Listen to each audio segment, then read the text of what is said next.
Ano kaya kung sabihin ko sa inyo na halos lahat ng alam ninyo tungkol sa Alzheimer's disease ay hindi totoo? Paano kung ang simpleng pagkalimot na kadalasan nating iniisip na bahagi lang ng pagtanda ay sa katunayan isang babala na hindi napapansin ng karamihan? Maraming alamat, takot at maling paniniwala ang bumabalot sa sakit na ito. Ang ilan dito ay mali lamang, ngunit ang iba naman ay talagang delikado dahil nakakahadlang ito para maaga nating matukoy ang problema at humingi ng tulong. Ngayon, ating tatalakayin ang 7 pinakakaraniwan at mapanlinlang na alamat tungkol sa Alzheimer's disease. At nangangako ako sa pagtatapos ng video na ito, magkakaroon kayo ng bagong pananaw sa problemang ito. At marahil ang kaalamang ito ay makatutulong sa inyo, sa inyong mga magulang o sa mga mahal sa buhay. Kaya simulan na natin. Bago tayo lumipat sa mga alamat na ito, saglit nating unawain.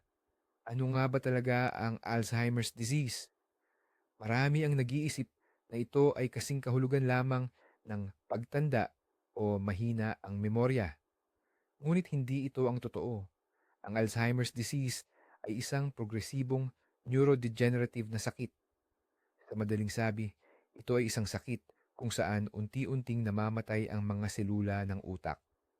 Ito ay unang inilarawan noong 1906 ng isang German psychiatrist, si Alois Alzheimer, na siyang pinagmula ng pangalan ng sakit.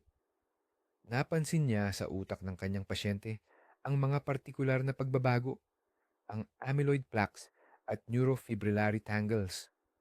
Ang mga protein deposit na ito ang sumisira sa koneksyon sa pagitan ng mga neurons at kalaunan ay humahantong sa kanilang pagkamatay.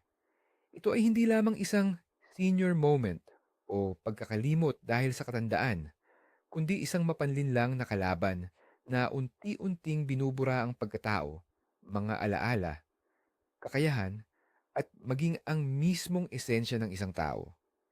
Kaya napakahalaga na ihiwalay natin ang katotohanan sa mga katang-isip. Ngayon, dumako na tayo sa ating unang at marahil ay pinakalaganap na maling akala. Ito ay ang maling paniniwala na ang Alzheimer's disease at paghina ng memorya ay normal lang na bahagi ng pagtanda.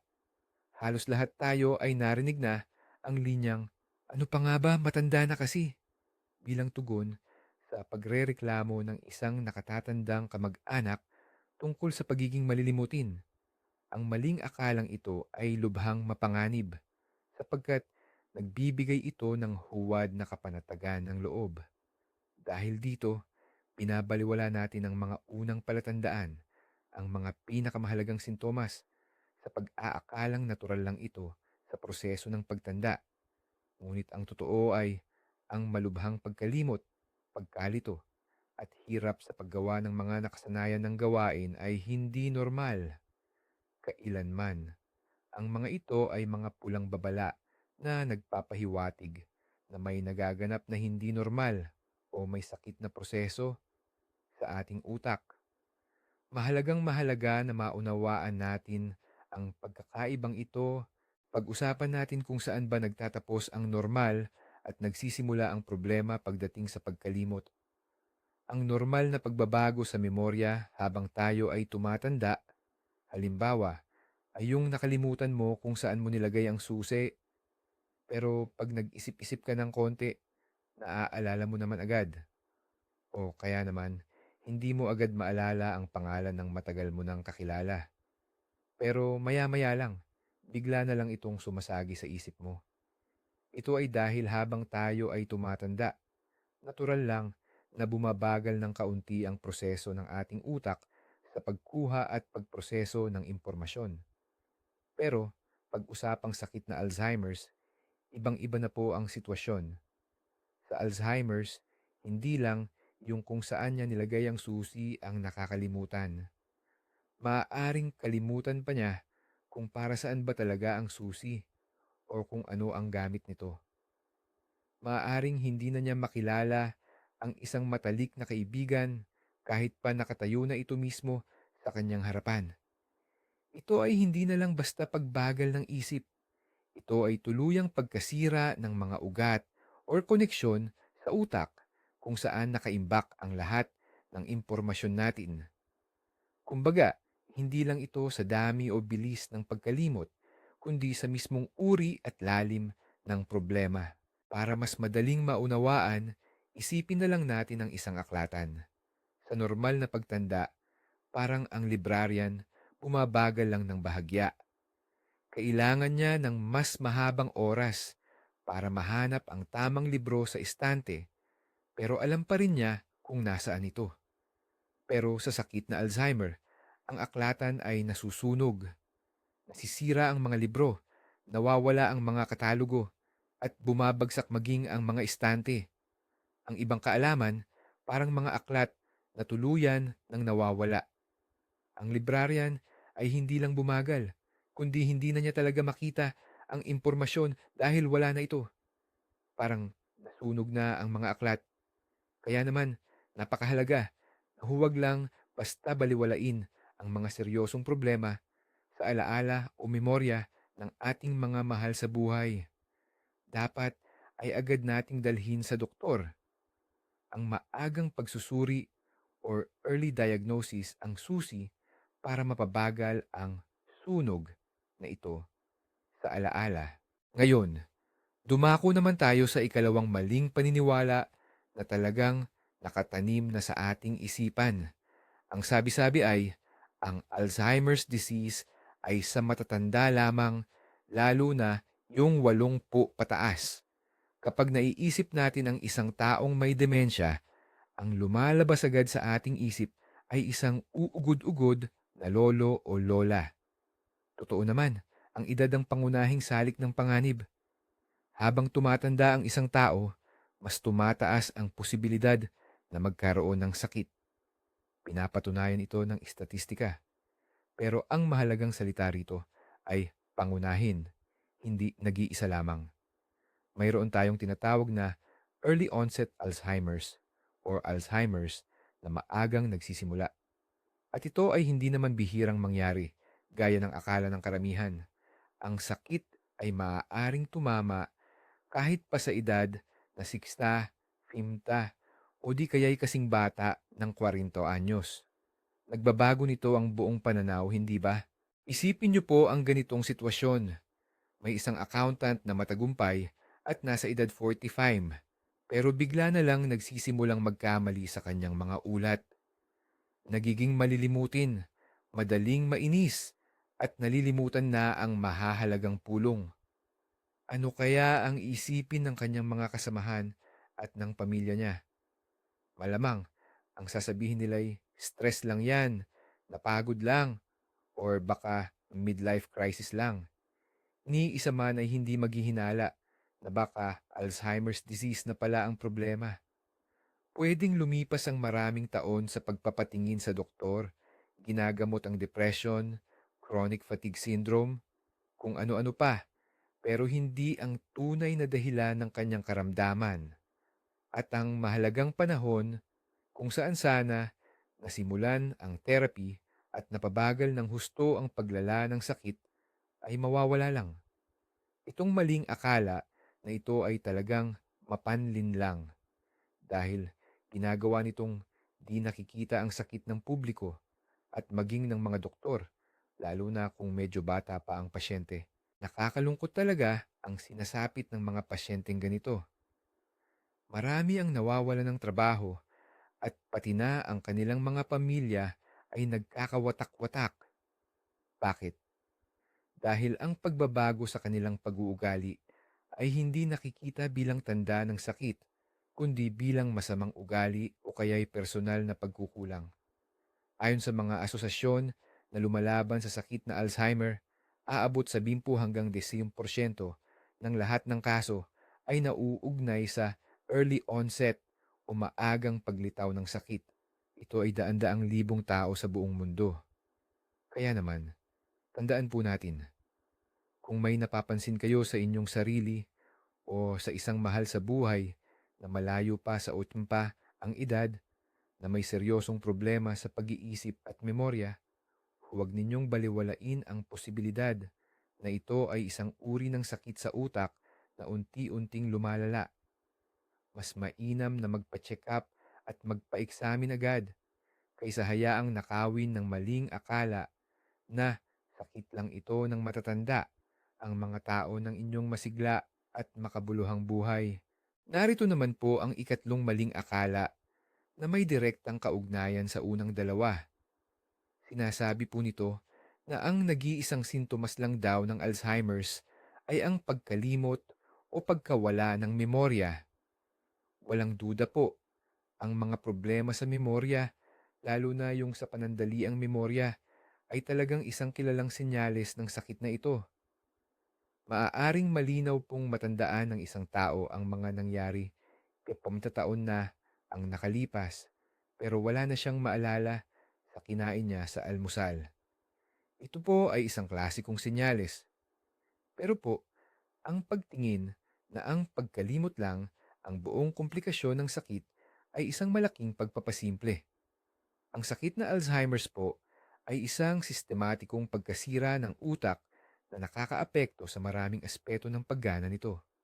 At minsan po, sa mga unang yugto ng sakit, ang mga problema sa memorya ay maaaring hindi pa ang pinakamaliwanag at pinakamapansin na sintomas. Mahalaga po itong malaman para hindi natin mapalampas ang iba pang mga senyalis na dapat bantayan. Ano-ano nga ba ang mga senyalis na ito? Halimbawa, ang hirap sa pagpaplano at paggawa ng desisyon. Yung taong sanay na sanay magluto, bigla na lang nahihirapang sundin ang simpleng resipe. O kaya naman, yung dating mahusay mag-budget, bigla ring nahihirapan sa pag-aayos ng simpleng gastusin. Isa pang mahalagang senyales ay ang pagkawala ng gana o interes sa mga dati nilang kinagigiliwan. Yung mahilig magtanim o magburda, bigla na lang iiwan ang mga paborito niyang gawain at maghapon na lang nakaupo sa harap ng telebisyon. Pwede ring magkaroon ng problema sa pagsasalita. Mahihirapan siyang hanapin ang tamang salita at ang usapan ay nagiging putol-putol o parang hirap siyang kumpletuhin ang kanyang sasabihin. Isa pa sa madalas makita ay ang pagkalito sa lugar at sa oras. Maaaring maligaw sa pamilyar na lugar o hindi na niya maintindihan kung anong araw, buwan o taon na ngayon. Balikan natin ang ating paghahambing sa computer. Kung ang memorya ay parang hard drive, ang Alzheimer's disease ay hindi lang ito ang sinisira. Tinatamaan din nito ang processor na siyang utak sa bilis at tamang pagtakbo ng ating mga iniisip at kilos. Sinisira din nito ang video card kaya nahihirapan ang isang tao na makita at maunawaan ang hugis, espasyo at posisyon ng mga bagay sa paligid niya. Pinipinsala rin nito ang sound card kaya nagkakaroon ng hirap sa pananalita at sa pag-unawa ng sinasabi ng iba. At sa dulo, ang mismong operating system ang naaapektuhan na nagdudulot ng malaking pagbabago sa ugali at pagkatao ng isang tao. Maaaring maging mapagtanim ng hinala, maging agresibo o mainitin ng ulo, o kaya naman ay matatakutin at madalas umiyak. Kaya naman, sa pagtingin sa kalagayan ng ating mahal sa buhay, tingnan natin ang buong larawan at huwag lamang kumapit sa isang piraso ng puzzle na tinatawag na memorya o alaala. Ngayon naman, pag-usapan natin ang pag-iwas. Ang ikaapat na maling akala. Ang Alzheimer's disease daw ay maiiwasan kung magsusuloy ka ng mga crossword puzzle or palaisipan at susunod sa isang espesyal na dieta. Ito ay isang napakapopular at nakakapagpanatag ng loob na ideya. Tila may simpleng solusyon lang daw na kailangan sundin para ang kinatatakutang sakit na ito ay hindi kadapuan. Sa mga magasin at sa internet, punong-puno ng mga artikulo na may mga pamagat tulad ng 5 pagkain na magliligtas sa iyo sa demensya o kaya mag-solve ng sudoku at ang iyong utak ay mananatiling batang-bata magpakailanman. Totoo naman, ang pag-iehersisyo ng isip o pagiging aktibo sa pag-iisip at ang malusog na pagkain ay napakahalaga talaga para sa kalusugan ng ating utak. Ngunit, sa kasamaang palad, hindi ito garantisadong proteksyon o isang kumpletong lunas laban sa Alzheimer's disease. Ano nga ba ang sinasabi ng siyensya tungkol dito? Ang mga gawain na nagpapagana ng isip tulad ng pag-aaral ng bagong wika, pagbabasa o pagtugtog ng instrumento. Talagang malaki ang tulong nito. Lumilikha ito ng tinatawag na cognitive reserve o reserba sa utak. Isipin ninyo na ang utak natin ay parang isang syudad at ang mga koneksyon sa utak ay ang mga daan. Kapag mas marami tayong natututunan at iniisip, mas marami tayong kalsada, tulay at sangang daan na naitatayo sa syudad na ito. Kaya kapag sinimulan ng sirain ng Alzheimer's disease ang ilang daan, may mga alternatibong ruta pa ang utak natin. Mas matagal bago lumabas ang mga sintomas dahil mas mahaba ang panahong kayang bayaran ng utak ang nawalang kakayahan. Ganito rin ang epekto ng malusog na pamumuhay, ang pagiging aktibo sa pisikal, pagkontrol sa presyon at asukal, at ang pagsunod sa Mediterranean diet. Lahat ng ito ay nakakatulong para mabawasan ang panganib. Pero tandaan po natin, nababawasan lang ang panganib, hindi ito tuluyang nawawala. Ang panganib nitong maling akala ay maaari itong magdala sa dalawang magkasalungat na sitwasyon. Ang isa ay ang tipong wala nang ginagawa ang tao. Iniisip na kung ano ang nakatadhana, mangyayari na lang. Ang kabilang dulo naman, sobra-sobra ang pag-aalala sa bawat kinakain, takot na baka makakain ng maling pagkain. At kung sakaling magkasakit pa rin siya o ang kanyang mahal sa buhay, sinisisi ang sarili kahit na ano pa ang ginawa nilang pag-iingat. Ang totoo, tulad ng lagi, ay nasa gitna. Walang isang mahiwagang dieta, tableta o ehersisyo na solusyon sa lahat. Ang pagpigil sa sakit na Alzheimer's ay isang panghabambuhay na maraton para mapanatili ang ating pangkalahatang kalusugan. Kasama rito ang kalusugan ng ating mga ugat, puso, metabolismo, at syempre, ang walang tigil at iba't ibang uri ng pagpapatalas ng isip. Hindi man ito garantiya, pero ito ang pinakamabuti mong pagkakataon upang labanan ng sakit na ito. Ang ikalima nating tatalakayin ay isang maling paniniwala na lumalabas pagkatapos matukoy ang sakit. At ito ay nakakatakot na ang diagnosis ng Alzheimer's ay parang isang hatol ng kamatayan kung saan agad na magtatapos ang lahat. Lubos na naiintindihan ang takot na ito. Sa mga pelikula at libro, nakikita natin ang mga pinakamalalang yugto ng demensya at talagang nakakatakot ito. Maraming tao ang nawawalan ng pag-asa at sumusuko kapag narinig ang diagnosis, iniisip na wala ng ibang naghihintay kundi puro dilim at mabilis na paghina ng katawan. Ang mga pamilya naman ay madalas na nalilito rin, hindi alam kung ano ang dapat gawin at iniisip na ang diagnosis ay katapusan na ng lahat. Ngunit sa kasalukuyan, ibang-iba na ang pananaw o pagtingin sa problemang ito. At ito ay napakahalagang ipaalam sa lahat ng nahaharap o apektado ng sakit na ito. Totoo po, sa kasalukuyan, wala pa tayong ganap na lunas para sa sakit na Alzheimer. Wala pa po tayong gamot na kayang ibalik ang dating sigla ng utak at buhayin muli ang mga namatay ng brain cells. Pero hindi po ito nangangahulugan na wala nang magagawa ang medisina. Sa nakalipas na mga dekada, malaki po ang naging pag-unlad sa pagbuo ng mga suportang therapy. Mayroon po tayong mga gamot na maaaring makapagpabagal sa paglala ng mga sintomas sa loob ng maraming taon, lalo na kung maaga itong sisimulan. Nakakatulong po ito para mapabuti ang memorya, konsentrasyon, at ang kakayahang mag-asikaso sa sarili ng pasyente. Nagbibigay po ito sa kanila ng mahalagang taon ng aktibo at makabuluhang pamumuhay. Bukod pa rito, marami pa po tayong ibang uri ng therapy na hindi gumagamit ng gamot. Kasama rito ang pagsasanay sa pag-iisip, art therapy, at music therapy. Ang mga ito ay nakakatulong upang suportahan ang paggana ng utak at mapabuti ang emosyonal na kalagayan ng pasyente. Ang pangunahing ideya rito ay kailangan nating baguhin ang ating pananaw. Hindi dapat natin tingnan ang Alzheimer's bilang mabilis na katapusan ng buhay, kundi bilang isang talamak na sakit na pwedeng at dapat pagtuunan ng pansin. Tulad ng kung paano namumuhay ang mga tao na may diabetes o high blood, maaari ring mamuhay kasama ang Alzheimer's sa pamamagitan ng pamamahala sa mga sintomas nito at pag-angkop sa mga pagbabago.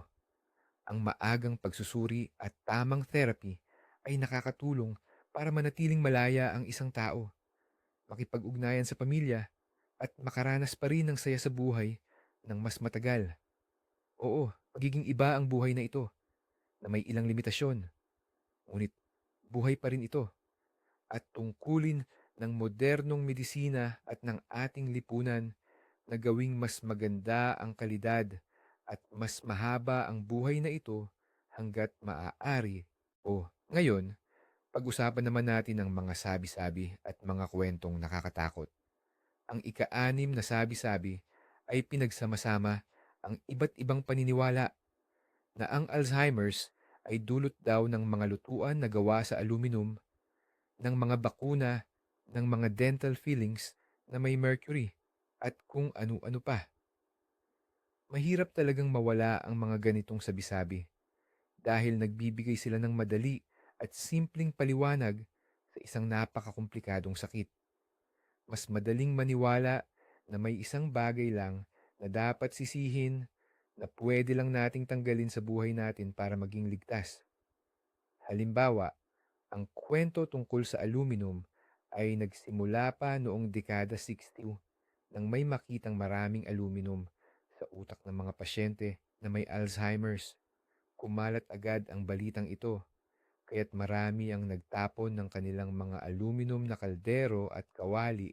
Gayunpaman, sa nakalipas na mga dekada, napakaraming malawakang pag-aaral ang isinagawa at wala ni isa sa mga ito ang nakapagpatunay ng direktang ugnayan sa pagitan ng paggamit ng mga lutuang aluminyo o mga antiperspirant at ang pag-unlad ng Alzheimer's disease. Hanggang ngayon, pinagtatalunan pa rin ng mga siyentipiko kung ang pagdami ng aluminyo sa utak ay sanhi o resulta lamang ng pagkamatay ng mga selula sa utak, neurons. Tungkol naman sa mga bakuna, lalo na ang laban sa trangkaso, kabaligtaran pa nga ang nangyayari. Ipinakita ng malalaking pag-aaral na ang mga taong regular na nagpapabakuna ay may mas mababang panganib na magkaroon ng demensya. Ganoon din sa mga mercury dental fillings.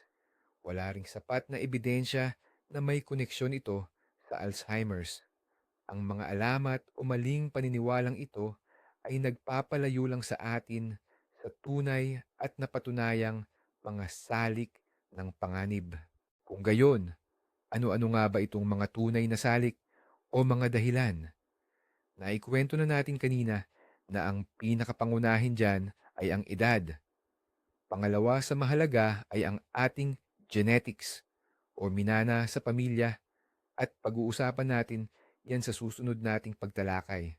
Pero mayroon din namang iba, yung tinatawag na modifiable factors o yung mga salik na pwede nating baguhin o kontrolin. Kabilang dito ang mga sakit sa puso at ugat, mataas na presyo ng dugo, hypertension, mataas na kolesterol, at diabetes. Tandaan, lahat ng nakakasama sa puso ay nakakasama rin sa utak. Kasama rin sa mga napatunayang salik ng panganib ang mga pinsala sa ulo, lalo na kung paulit-ulit, mababang antas ng edukasyon, ang kakulangan sa pakikipag-ugnayan sa kapwa, social isolation, at ang labis na kalungkutan o depresyon. Kaya, kung pagtutuunan natin ng pansin ang mga salik na ito at kontrolin, mas malaki ang maitutulong natin sa ating utak kumpara sa pagtatapon ng paborito nating kaldero. At ngayon, narating na natin ang panghuling, ang ikapitong alamat na may kinalaman sa ating mga genes at marahil ay siyang pinakamaraming nagbibigay sa atin ng pakiramdam ng kawalan ng pag-asa o hindi na maiiwasan. Ganito ang sabi nito, kung mayroon na sa aming pamilya na nagkaroon ng Alzheimer's disease, tiyak na darating din sa akin yan. Maraming tao ang nabubuhay sa patuloy na takot, lalo na kapag nakikita nila ang kanilang mga magulang na tumatanda at unti-unting nawawala ang pag-iisip dahil sa demensya at naiisip na sila rin ay magiging ganito. Naniniwala sila na kung nasa genes na raw ito, wala nang magagawa at parang nakatadhana na rin silang tahakin ang parehong landas. Ang ganitong uri ng paniniwala na dahil sa genes ay wala nang magagawa ay nakapipigil sa mga tao na subukan ang mga paraan ng pag-iwas at nagiging dahilan pa para masira ang kanilang kaligayahan sa buhay. Ngunit sa kabutihang palad, sa napakaraming kaso, hindi naman ganito kasimple at nakakatakot ang sitwasyon. Tara, alamin natin ang totoo. Mahalagang may intindihan natin na dalawa ang uri ng Alzheimer's disease. Yung tinatawag na familial o namamana at yung sporadic naman. Ang familial na uri ay bihira lang po, bumubuo ng mas mababa sa 1 hanggang 2% ng lahat ng kaso. Sanhi ito ng pagbabago sa ating mga genes o tinatawag na mutations at talagang naipapasa ito mula sa magulang patungo sa anak na may 50% na posibilidad. Sa ganitong uri, ang sakit ay karaniwang nagsisimula ng maaga bago pa man umabot ng 60 o 65 taong gulang. Pero tandaan po natin, ang halos lahat ng kaso, mahigit 98% ay ang sporadic na uri. Sa sporadic na uri, may kinalaman din ang ating mga genes tulad ng ApoE gene. Pero ang mga ito ay nagpapataas o nagpapababa lang ng tsansa o posibilidad. Hindi po ito nangangahulugang siguradong magkakasakit na kayo. Kahit na mayroon kang masamang variant ng gene na ito, ang tinatawag na ApoE4, hindi po ibig sabihin ay siguradong sigurado na magkakaroon ka ng Alzheimer's. Ganun din po, kahit wala ka nitong variant na ito, hindi ka pa rin po 100% protektado. Isa lang po ito sa napakaraming salik na nakakaapekto. Kasama na dyan ang ating pamumuhay or lifestyle na napag-usapan na rin natin dati. Aba, mga kaibigan, balikan natin sandali ang ating mga pinag-usapan. Ngayon, 7 malalaking maling akala tungkol sa Alzheimer's ang ating pinagtibay na hindi totoo. Nalaman natin na hindi ito karaniwan lang na pagtanda, kundi isang seryosong karamdaman na maaari pala itong magsimula kahit sa edad 45 at ang mga sintomas nito ay hindi lang puro problema sa memorya. Napagalaman din natin na ang paglutas ng crosswords at pagdadiet ay nakakatulong pero hindi ito lunas sa lahat. At ang pagkakaroon ng diagnosis ay hindi katapusan ng mundo, kundi simula ng laban para sa isang magandang kalidad ng buhay. At ang pinakamahalaga sa lahat, naiba natin ang totoong mga sanhi ng panganib sa mga gawa-gawang pamahiin at naintindihan natin na ang genetika ay hindi isang sentensya. Ang kaalaman ng ating pangunahing sandata sa paglaban sa sakit na ito. Nakakatulong ito upang mawala ang takot, maagang mapansin ang problema sa ating sarili o sa ating mga mahal sa buhay at humingi agad ng tulong para hindi masayang ang mahalagang panahon. Maraming salamat po sa inyong pagtapos ng panunood sa mahalagang video na ito. Kung nakatulong ito at nalinawan kayo sa komplikadong paksang ito, Paki-like po at mag-subscribe sa channel para hindi ninyo mapalampas ang mga susunod nating talakayan. At ngayon, may tanong ako sa inyo. Anong mga maling akala or pamahiin tungkol sa Alzheimer's o iba pang sakit ang inyong nakasalamuha? Mag-iwan ng komento at pag-usapan natin ito ng sama-sama.